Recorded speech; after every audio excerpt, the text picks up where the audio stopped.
pinilit pa rin nating gawin ang isang bagay kahit nagdadalawang isip tayo. Nandito ka sa posisyon na kung saan mahinang-mahina siya, ikaw yung nagiging sandalan niya, no? Ako man lang, matrato mo ng tama, ako man lang, pakinggan mo.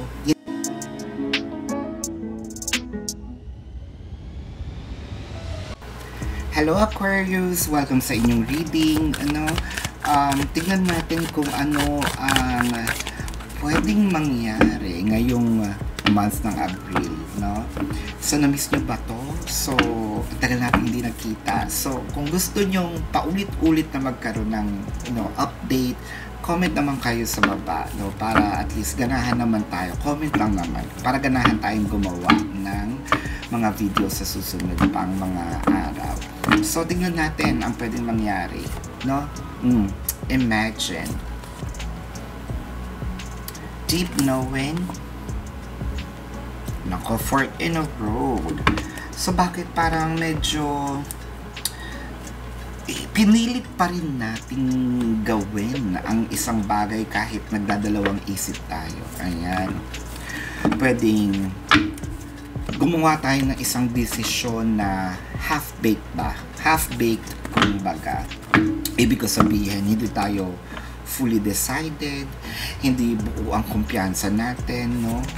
O pwedeng sagutin itong taong ito, no? Or makipagrelasyon sa isang tao na medyo hindi ka pa sure. Ayan na nga tayo. Rejoice in celebration, patience, and new beginnings. So, yung iba sa inyo, no, parang hindi, sige, kaya pa natin to, kaya ko pang, kaya pa natin tiisin, kaya pa natin resolbahin, ayan. So, ang maganda naman dun sa part na yun is, hindi ka bumibigay, no? Pero ang magandang tanong dito is hanggang kailan, no? Hanggang kailan yung pasensya natin? Parang pakiwari ko ay masyado tayong nasusubukan na ng panahon. So, kailangan na ba natin gumawa ng desisyon or mag-antay pa, no? Ayan. The Hangman, the Magician, the Hierophant. So, nandito ka sa sitwasyon na kung sa bagay, no, Hangman, kumbaga nakatiwarik ka, hindi ka naman nagsisisi, or sabihin natin, hindi ka naman bothered, no? Sabihin na lang natin na hindi ka nagko-complain. Ayun, yun ang pinakamagandang sabihin natin explanation. Hindi ka nagko-complain kasi at one point in time, talagang hiningi mo rin naman to, no?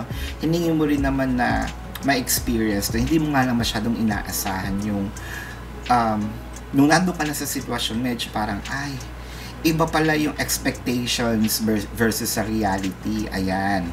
So, tingnan pa natin, no? Ang ibang 9 of Cups, 9 of Swords, and the 2 of Wands. Ang gusto ko lang naman dito, no, is well, somehow may magandang kumbaga maidudulot yung eto yung gusto kong gawin, paninindigan ko, no, kahit stress ako, no. So, ang ups doon or ang pros is ginagawa mo talaga yung gusto, medyo risk taker tayo. Ang downs naman doon or ang consequence, no, is hindi natin masyadong napag-isipan. The Tower, Page of Cups, the 8 of Cups. Somehow, medyo ipinapakita mo rin naman na uy, baka naman gusto mong magbago, no? Kasi medyo nahihirapan na rin ako. Actually, nagkakaproblema na ako, no, sa mga taong nakapaligid din sa akin. So, sana may consider mo man lang, di ba, na patunayan, no, natin sa kanila na tama ang desisyon natin. Ayan. The 6 of Swords, the Knight of Wands, and the 5 of Swords. So, parang nakikita ko dito, ang tibay kasi ng iyong sabihin natin paninindigan at paniniwala na at one point in time pwedeng mabago, no? Pwede siyang magising sa katotohanan at mabago. Ayan. With the King of Coins, King of Wands, and the Queen of Wands. Ang maganda naman kasi dito is the Queen of Wands, siya yung nagsasabi ng, sabihin natin, ito ang gusto kong mangyari, no? Yung isa naman nag-a-agree, no? At in fact, kahit paano, siguro ang hindi lang nakikita ng iba is yung efforts, no, na ginagawa. Pwedeng sa'yo, okay na yung effort niya na paunti-unti. No, yung sa iba kasi, no, lalo na yung mga taong nakapaligid sa atin, family natin or friends natin, pwedeng sinasabi na, naku, walang kumpiyansa ba sa kanya na sandali lang yan, sa umpisa lang yan magaling. No, hihinto din yan. No, parang ikaw ini-encourage mo, no. I think ang ganda naman ng kumbaga nandito ka sa posisyon na kung saan mahina siya, ikaw yung nagiging sandalan niya, no. Sa iyo siya kumukuha ng lakas sa mga sinasabi mo lang, no. Ang medyo naliligaw lang siya ng paunti-unti, no. So sa iba hindi pa sapat, sa iyo okay lang naman. The Stars, the Three of Cups, the Two of Swords. Ngayon, ito na nga. Hi. Bakit parang yung iba naman sa inyo ang iniisip? So medyo ang haba na ng pasensya ko, no? Ilang beses na rin akong nagbigay. Ayan na nga. Ilang beses kitang pinaglaban. So ito pala yon. Ito yung nangyari. So parang gusto mo na rin maniwala na hindi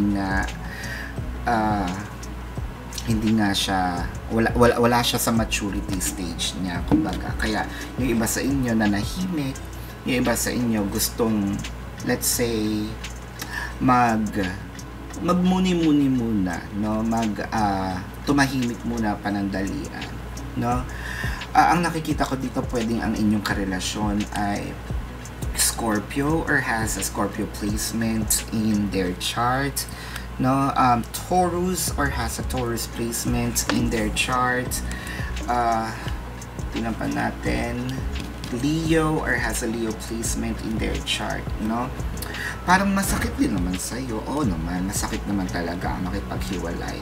Pero siguro ang gusto mo mangyari dito is binibigyan mo siya ng sabihin natin lesson, kumbaga, no, na hindi pwedeng palaging ganito ang nangyayari, no. Ako na nga lang ang iyong kakampi, 'di ba? Sana kahit ako, no, ako man lang matrato mo ng tama, ako man lang pakinggan mo, hindi mo ako kaaway. Ayun ang gusto mong iparating, hindi mo ako kaaway. Siguro yun yung ibang sinabi sa inyo sinabi nyo direkta na hindi mo ako kaaway, kakampi mo ako. Kaya sana wag mong masamain, no, yung mga sinasabi ko. Medyo stress ka din, no, sa mga nangyayari ngayon. Pero ang nakikita ko naman dito, no, somehow naririnig niya. Kulang lang to sa konting action, no, konting push pa. So ito muna ang iyong reading for now. Again, kung na-miss nyo to, yung updates, let me know sa comment section, no. Kung nakaka-resonate kayo, let me know sa comment section. Kung gusto nyo palang sumali sa live sessions namin, dun yun sa kabilang channel, Babaylan TV. Huwag nyo po kalimutang mag-subscribe, comment, share. So maraming salamat. Namaste. And see you sa susunod na reading. Goodbye.